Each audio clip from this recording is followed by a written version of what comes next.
Welcome back to Be a Better Baddie. This is the podcast where women can embrace their true power, increase their confidence, and live their best lives. My name is Quenisha, and I am your host, coach, teacher, and fellow baddie. If you're ready to become the best version of yourself, welcome.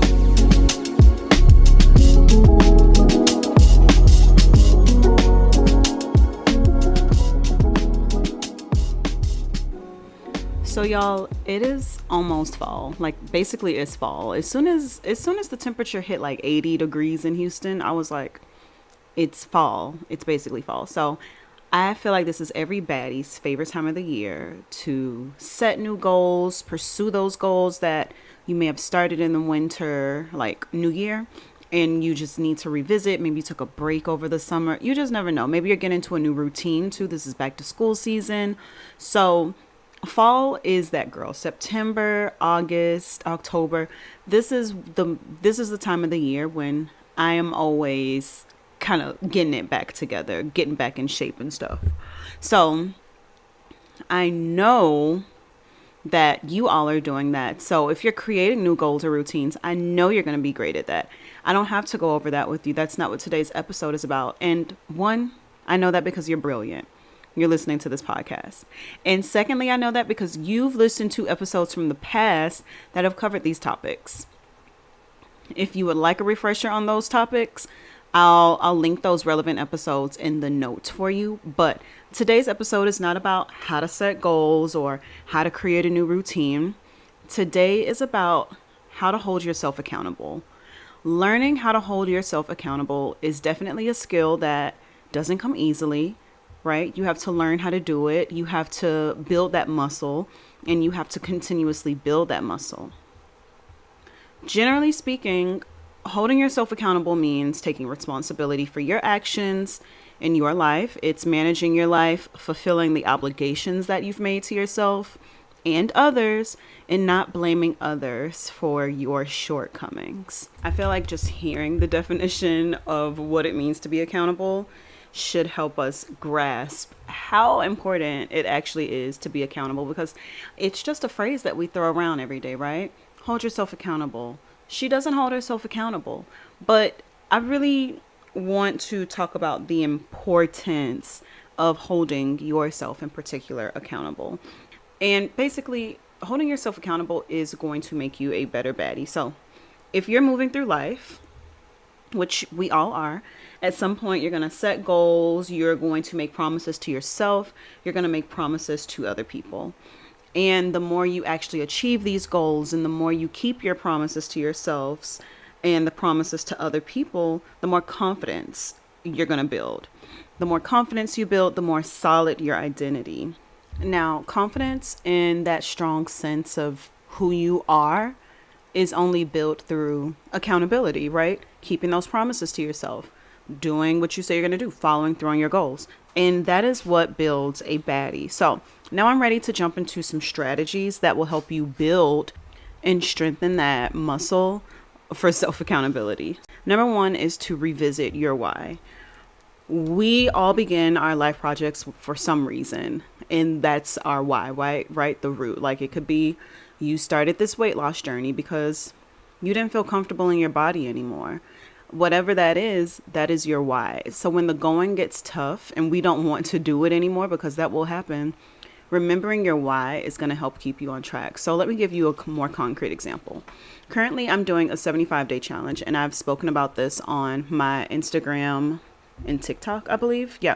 So if you want updates on that, feel free to follow along for the journey. Right now, I'm on day, I want to say 30 something. I'm going to go check. But currently doing this challenge, and it's not a 75 hard challenge, but it's based on that. And the biggest difference between my challenge and the 75 hard challenge is that when I mess up a day, like I have a certain number of things I need to do each day. If I miss one of those things, I'm not starting over from the beginning. With the original 75 hard challenge, you have to start over from day one. So if you're on day 30 and you happen to not do your second workout outside, you start all over. I personally don't find that encouraging, and it definitely promotes a deficit mindset, and that's not what I'm about. So when the going gets hard, within this challenge.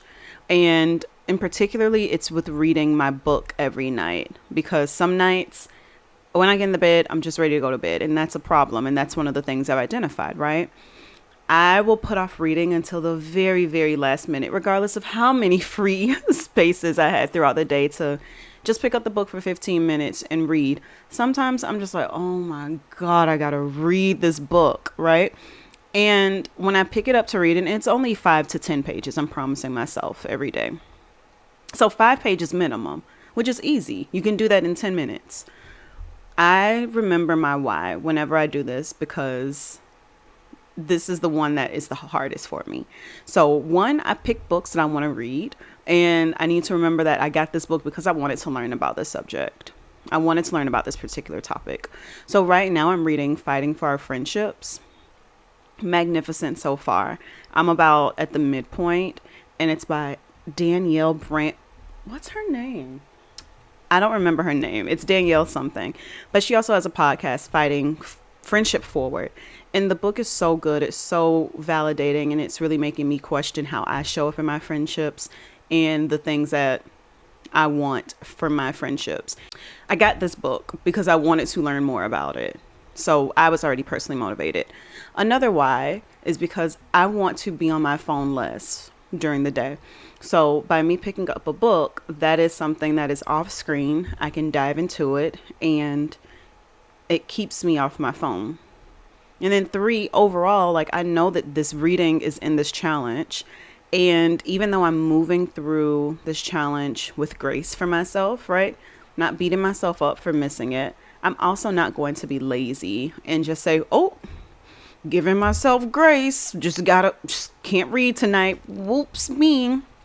So remembering your why is going to help you realign with your purpose and tap into your discipline even more, because clearly the motivation is not going to be there every day. Everybody knows this. Everyone who's ever worked out or ate healthy for an extended period of time, the motivation is not going to always be there. That day 1, you're like, yeah, yippee. By day 20, you're like, what?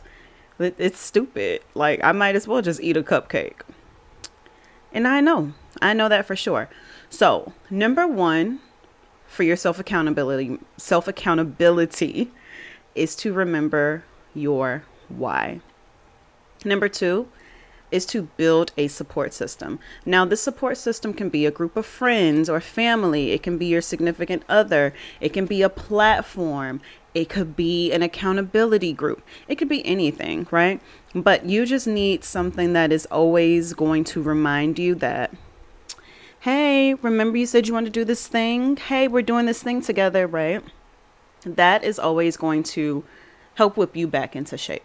In terms of accountability groups, when you surround yourself with people who have similar mindsets or similar goals, it makes it easier and even more enjoyable to pursue your goals. Currently, with the 75-day challenge that I'm doing right now, I'm completing it with my fiance. He is actually a pretty good accountability partner. And initially when we started this, I thought that I would have to be the primary accountability partner. Like, hey, let's do this. Hey, let's do this. But he's been pretty good about calling me out about stuff. And I appreciate that. Having this accountability is giving more of a sense of community around your goals. And imagine if we were doing this with so many other people. So it's creating this sense of community, which is going to increase my productivity, yours as well, your motivation, and enhances your problem solving skills too. Because when you have someone to just talk through things with, or you're going through similar challenges, like having the chance to pick each other's brain or bounce ideas off one another is so helpful. You don't know how many times I've been panicking about, how am I going to reach my protein goal today? I can't eat anything else. I'm not hungry, or I'm too hungry. Like things like that. It's also going to increase your confidence, because when you do these things with each other, you're seeing each other accomplish it and you're accomplishing it. Like it makes you feel good, and it makes you feel like, wow, look at me. Okay.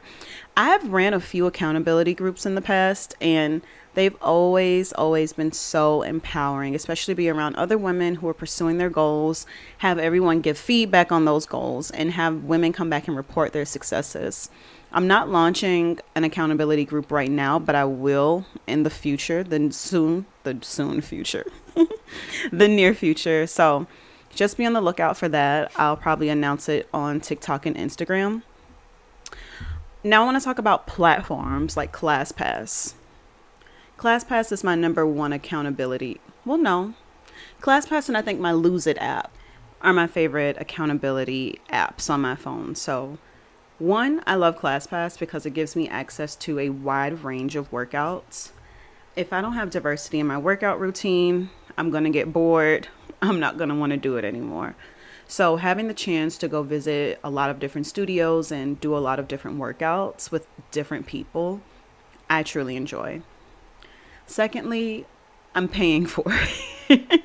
I am paying for it. So if I reserve a class and I don't show up, I feel like I wasted money.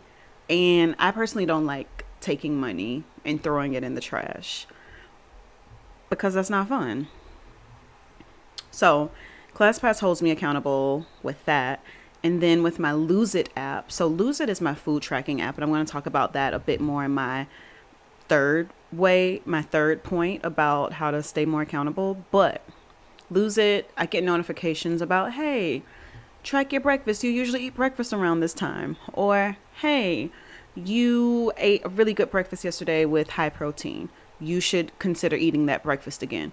So it gives you little reminders like that. And I actually really appreciate that. So if you don't have the Lose It app or ClassPass, I highly recommend it. Also, if you want to use ClassPass, I have a link that gives you a month for free. So use the link in the notes as well.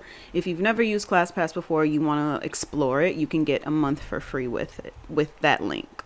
Now, my third and final recommendation to hold yourself accountable is trackers. I have a background in education, so trackers have always been a valuable resource to me. So using trackers to track behavior, for instance, when I taught first grade, they like to see a green smiley face. They did not like to see the yellow straight face. Okay, so that type of thing. So bringing trackers into my personal life was a no-brainer. I typically track my meals, my steps, and even some habits now with my 75-day challenge. And I actually love tracking for a few reasons. One is I'm a visual processor. So seeing my progress is a good visual reminder that I'm keeping the promises that I made to myself, and it's going to make it more likely for me to continue the action. So I see these in a couple different ways. With my 75-day tracker, if you've seen it on TikTok or Instagram, it's simply a big sheet of paper with tally marks. And those tally marks just indicate, hey, you did this for that day. It could be that simple. Or even on the apps on my phone, like the Lose It app. It's nice, their data visualization aspect is beautiful. I love to see my protein by the day or my carbs. So those visualizations are extremely helpful. The other reason I like these visualizations is because I can see the patterns. So I can see, for instance, on my tally chart, my reading and my hitting my steps every day is not even. It's easier for me to hit my steps each day than it is for me to consistently read. So I can see that pattern, and that makes it easier for me to pivot or for me to strategize. So me thinking about my reading, there's no reason for me to wait until I'm about to close my eyes to read my book when I am the least motivated to pick up a book and least likely to retain anything that I read. Anyways, so observe these patterns, and now I'm able to shift my behaviors so that I get the intended outcome that I want. The third reason that I really love tracking is because it helps you zoom into the process. I've talked about this before. So many times when we set goals, we are so set on the end goal. Like, how am I going to get, if someone's like, oh, I want to read 20 books in 1 year.